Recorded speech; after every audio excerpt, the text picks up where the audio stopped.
시청자 여러분 안녕하십니까. 고영신의 시사정담 시작하겠습니다.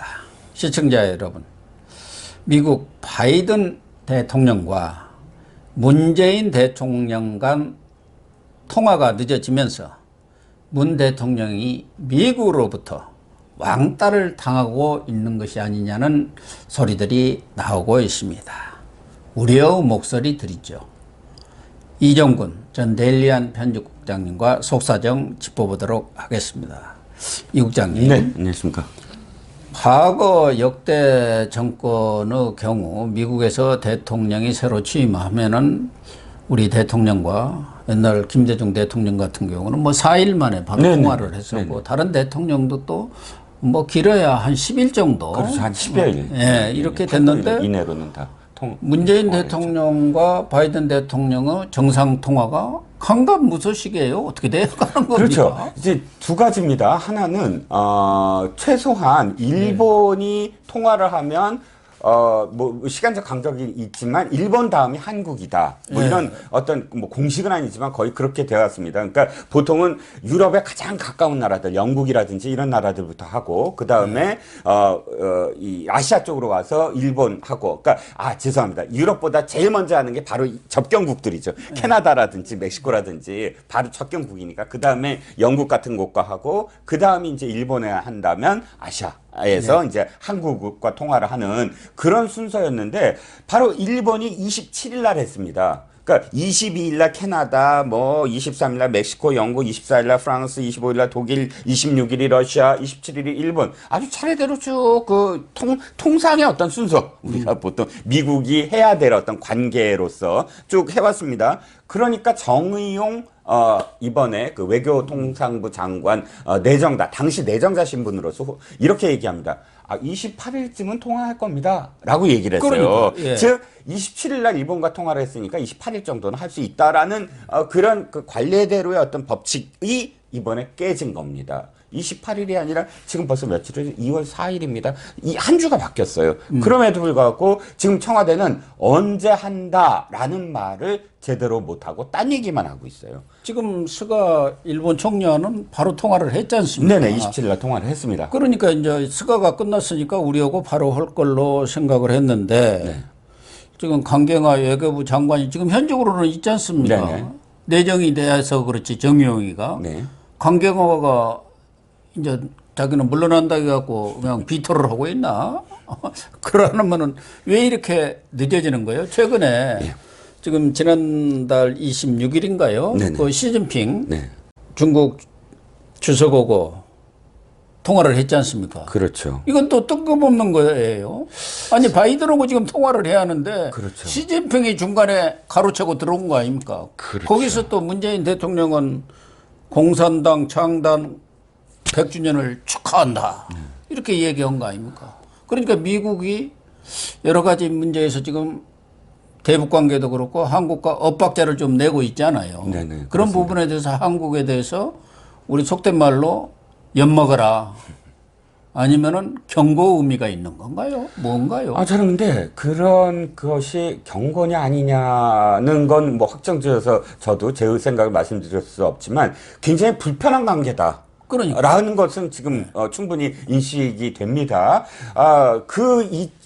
지금까지의 과정 속에서 사실 미국의 싱크탱크들 아시잖아요. 예. 뭐 예를 들자면 뭐 CSIS라든지 뭐 이런 그 브루킹스 연구소 뭐 브루킹스라든지 이런 전략 이 싱크탱크들이 사실은 계속 경고의 메시지를 보내왔거든요. 보내왔죠. 지금 미국 바이든의 행정부의 외교는 지금 트럼프와 너무 다를 것이다. 그리고 뭐 바텀업, 뭐 톱다운 이런 정도가 아니라 다자간 쪽으로 갈 수도 있고, 그런데 지금 바이든은 가장 중시하는 게 인권이다. 지금 문재인 대통령이 사실 북한 인권과 관련해서 가장 이 지금까지의 어떤 그런 민주당의 어떤 정책과 위배되는 지금 상황이다. 한 번도 이 미국 북한의 어떤 인권에 대해서 이야기한 적도 없고 도리어 더 퇴보하고 있지 않느냐, 이런 경고 메시지를 계속 보냈어요. 바이든과 눈높이를 맞춰라. 그런데 실질적으로 저는 시진핑과의 통화가 굉장히 미국 정가를 좀 불편하게 하고 있다라는 게 여겨져요. 그러니까요. 예, 예. 지금 바이든 정부는 기존의 한미일 동맹 관계를 좀 복원을 해가지고 네. 중국에 대한 견제를 강화하겠다. 네. 그런 입장 아닙니까? 그렇죠. 쿼드도 한국보다 동참을 요청하고 있는 것이고 네네. 태평양 인도 전략에도 참여하라. 네네. 인도 태평양 전략에. 네네. 그런데 우리는 지금 뜨뜻미지근하게 하면서 시진핑하고 통화해갖고 서로 이렇게 짝짝꿍이 되니까 네. 이게 뭐냐. 더군다나 문재인 대통령의 입장은 트럼프 그런 외교 방향에서 시작하자는 거 아닙니까? 싱가포르에서 시작하면 된다. 그 얘기 아니에요. 대북 관계도. 네, 그렇습니다. 그런데 바이든은 그거 아니다. 네. 그런 입장이고 특히 외교 안보 라인이 미국에 새로 짜여진 사람들이 대북 강경파들 아닙니까? 그렇죠. 그러니까 문재인 정부와 바이든 정부의 그런 외교 안보 팀들이 보는 시각이 완전히 지금 엇갈리고 있는 것 같아요. 네, 그렇습니다. 그러니까 지금 저는 이해가 안 가는 게 문재인 대통령의 신년사에서 바이든과 거의 똑같다라면서 싱가포르를 그 회담을 기반으로 해서 바이든도 그것을 그대로 계승할 것이다라는 식으로 얘기를 그러니까요. 했잖아요.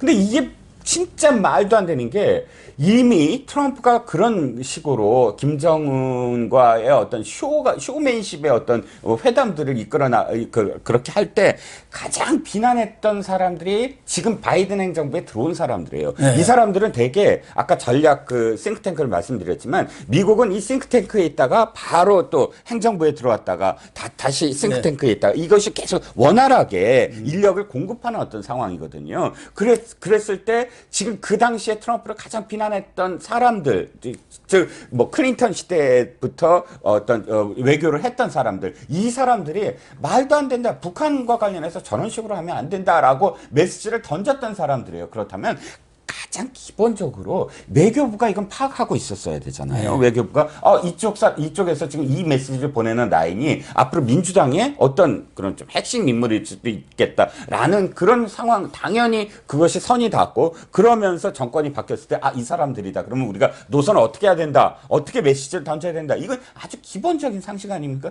예. 근데도 불구하고 사람 바뀌고 그 비난했던 사람들이 요직에 딱 들어갔는데도 불구하고 싱가포르 회담 대단히 중요하고요. 이 업적을 계속 개선할 겁니다. 거기서 한미동맹 굳건해질 겁니다. 말도 안 되는 현실인식이 전혀 안 돼 있는 그런 외교의 기본도 모르는 메시지가 나왔다는 얘기죠. 그러니까 지금 말로는 한미 동맹을 우선한다고 하지만 지금 하고 있는 행동을 보면은 북한 또는 중국 우선 정책을 취하고 있다고 미국은 판단한 것 아닌가 그런 생각이 들고 네네. 특히 한미 연합훈련 같은 한미 동맹의 어떤 상징적인 것 아닙니까? 그렇지 않아도 3대 훈련 다 폐기해버렸잖아요. 네. 싱가포르 회담 이후 뭐 쌍용이라든가 울지 가디언 이글 아이라든지. 예, 다 없애버렸어요. 네. 그런데 이 훈련마저도 3월에 있는 훈련을 대폭 축소해가지고 실병 훈련, 병력이 동원되고 장비가 동원되는 게 아니고 컴퓨터로 시뮬레이션만 하겠다는 거 아닙니까? 그러니까 오직해야 에이브럼스 주한미군 사령관이 이러면 안 된다고까지 네. 얘기하고 미 국방부 대변인까지 나서서 제일 실전 훈련이 필요한 곳이 한국이라 네. 이렇게 이야기하고 있는 그런 상황 아닙니까? 네, 그렇습니다. 지금 그건 많이 아니죠. 국방백서에 북한을 적이라고 또 예, 소개하지 또. 않고요. 또 일본은 동맹국에서 이웃 국가로 또 이게 격화시키고. 동방국가가 아니고 그냥 이웃 국가, 이웃 국가로. 이웃에 있는 여러 나라 중에 원하브 됩니다. 그런 예. 얘기 아닙니까? 그 어떤 의미로서 미국이 지금까지 추구해온 한미일 이 삼각 이 동맹축, 그러니까 중국, 러시아, 북한과 이 삼각 동맹축으로서의 그런 기본적인 어떤 틀거리, 그러니까 삼각 동맹을 기본으로 해서 인도나 호주까지 해서 그 인도 태평양 전략으로 확산시키려는 미국의 어떤 계획에서 한국은 떨어져 나갔다, 우리는 거기 안 들어가 있다라고 계속 지금 버틴 기는 그런 것들을 국방백서에 아예 담아버렸다라고 할 수가 있죠. 예. 그런 점들이 우려가 되고 있는 상황에서 민주당의 밥 메넨데스라고 네. 의원이 있습니다. 상원 의원인데 네네. 이분이 이제 차기. 상원에도 민주당이 예. 다수를 차지해갖고 그렇죠. 상원 외교위원장으로 사실상 내정이 된 사람 아닙니까? 네네, 그렇습니다. 조선일보가 이 사람하고 메넨데스 의원하고 화상 통화를 했는데 상당히 우리 문재인 정부에 대해서 경고랄까 실망을 표시하는 그런 이야기들을 했더라고요. 그렇죠. 외교적인 어떤 수사로서는 굉장히 지나칠 정도로 아주 극렬하게 정말 뭐 이렇게 이 우려의 목소리를 나타냈다라고 할 수가 있습니다. 사실 이렇게까지 표현을 잘 안 하는데 이렇게 얘기를 했더군요. 네. 중국이 홍콩의 한일, 대만의 위협을 한 일 이런 것들이 어떻게 문재인 대통령이 그것을 기뻐할 일이냐. 그러니까 중국이 역사에 대한 한 일이 있는데, 또 중국 공산당이 한 일이 있는데, 중국 공산당의 100주년을 기뻐할 일이냐라고 이야기했습니다. 띄워줄 수도 있지만, 그러나 그 다음 말, 이 말이 저는 굉장히 눈에 들어왔어요. 공산당의 가치가 세계가 한국과 공유하는 가치가 아니란 걸 이해하고 있느냐. 문재인 대통령이. 그러니까요. 예. 이렇게까지 표현하는 건, 즉, 시진핑에다 대고, 공산당 100주년 축하합니다.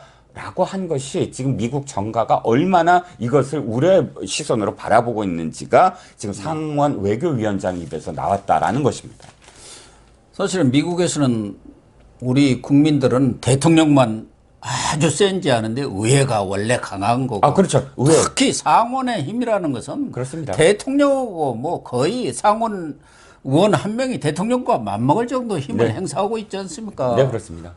상원 외교위원장이면은 미국 외교를 쥐었다 폈다 하는, 들었다 놨다 하는 사람 아닙니까? 이 사람이 상당히 불만스러운 경고음이여 그런 얘기를 했던데, 대북 전단 문제에 대해서도 또 상당히 못마땅한 발언을 한 것 같아요. 네, 이런 점들에 대해서 정부가 좀 심각하게 받아들여야 하는데 귓등으로 듣는 거 아닌가 하는 생각도 들고요. 네, 그렇습니다. 가장 중요한 건 민주당의 기본적인 정책이 수십 년 전부터 인권이거든요. 민주당은 인권의 세계의 인권을 가장 중시하고, 이번에도 미얀마와 관련해서 그건 쿠데타다라고 지금 바로 선언을 하고 제재를 한다고 하는데, 가장 지금까지 우리 문재인 정부가 이 비난을 받아야 될 게 인권입니다. 세계 유엔의 모든 그런 국가들이 지금 북한의 인권에 대해서 경고를 하고 하는데도 불구하고 문재인은 언제나 문재인 대통령은 거기에 빠져나오고 동참하지 않고, 도리어 지금 한국에 있는 그 유엔 그 북한 인권